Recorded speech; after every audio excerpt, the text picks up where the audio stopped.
What up, bros? I'm Frank. This is a video review of the Nerf Elite Stratobow. This is a clip-fed bow blaster in the Elite line. Included with the Stratobow is the bow itself with one integrated clip thing that's not really detachable, but it's already installed, along with some darts and the manual. Starting up with the front, it does not have an N-Strike tactical attachment. Hopefully you can see that. It does, however, have a 15-round clip. Yes, it is a clip and not a magazine. There is a difference, and sometimes you should use clip in reference to a Nerf blaster. It's not always magazine over clip. Google it, bros. It holds 15 Nerf Elite darts, and then you can just load them in and you're ready to go. It automatically moves the clip upward after you fire, like this. Pew pew. Other external features, this is a bow arm. It doesn't flex like a bow, and this gear thing doesn't do anything like a real compound bow. And down below, the bow arm is practically the same thing. It looks really cool in my opinion, but you know, no other features, no N-Strike tactical rails anywhere. The grip is oversized and pretty comfortable. I think a child could hold it, or an adult. It reminds me of like a Mega Blaster, just kind of beefy and oversized. Back here on the handle, there's a priming indicator. When that turns orange, that says you have pulled the string back far enough, so then you can let go, and it fires. This is a bow blaster. It doesn't have a catch or a trigger, so it's not like you can do this and then, you know, walk around and then press something and release it like a trigger. Operation is very easy. You front load the clip with 15 darts, you push it down into the lowest position, then you can just pull back the string, fire away, and just go Legolas all over those zombies or those orc or those hobbits, depending on who your friend and foe is. No judgments here, but hopefully you're slaying some zombies.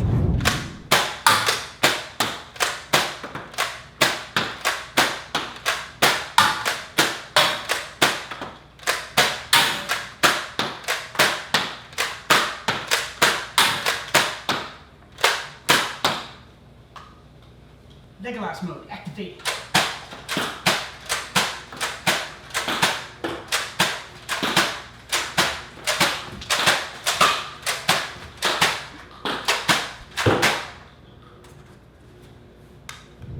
Firing the blaster is definitely really fun, and I can say this is probably my favorite bow for a bow. I put it up on the chronograph and I achieved an average of about 64 feet per second, and that's with quite a few outliers. Sometimes the darts just kind of fart out and they didn't shoot as well as the others. Keep in mind I do chronograph all my blasters with brand new darts, so I don't believe that was a variable. I think the blaster is just perhaps a little inconsistent. Nothing to cause worry or anything, and this is a little bit below the 70 feet per second average of the Elite line, so it is shooting a little softer than some of the other Elite blasters. Other than the slightly inconsistent dart firing, I haven't had any major malfunctions or anything. It is a pretty simple blaster. It is worth pointing out, when I shoot it, I have a little bit of whiplash, like right here onto my thumb. It's not like where a normal archer would get it on their wrist, like that you could protect yourself with a van brace, like a black D-hide van brace. Yeah, bro, get your range up to 70. But it snaps my finger, and I don't really like that. It makes me want to kind of hold my bow over to the side so then my thumb's not even exposed. It's not enough to hurt, by the way. It's not like, oh, Coop's a big baby, wah. It's just annoying. Like, I don't want it to touch me. Why does it have to touch me? The Stratobow creeped into my room and touched me last time. That's so inappropriate. But, you know, I think that's a valid complaint. So getting to my opinion, the pros. I think the performance is pretty good for a bow. It has a decent capacity for a bow, 15 rounds. It's clip-fed. For a bow, that's pretty good. For a bow, but that's kind of like saying, oh, she's pretty good. For a girl. Oh, trigger the feminist, trigger the feminist, woo! But super seriously, there's a reason at the Olympic level, males perform consistently 10% better than the females.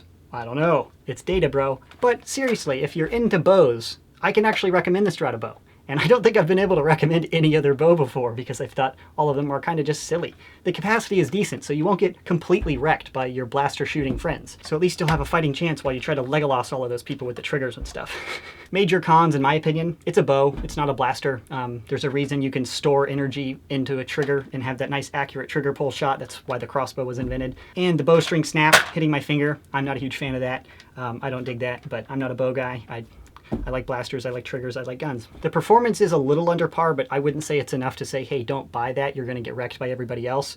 You're probably gonna get wrecked by anybody else using a Strife or a flywheel blaster, but flywheel master race, right? So kind of a positive opinion, sort of mixed, like all of my, I don't think I've ever said, hey, here's a straightforward opinion. It's always kind of mixed, isn't it? But if you're into bows, I can actually recommend the Stratobow, but people are into really weird stuff. If you're not into triggers, whatever. So hopefully my review has provided everything you need to know whether or not you'd like to purchase the Stratobow. If you're interested in purchasing one, I'll put a buy link in the description box below. That's it. Thanks so much for watching, and as always, stay tactical. Stratobow touched me last night. It touched me.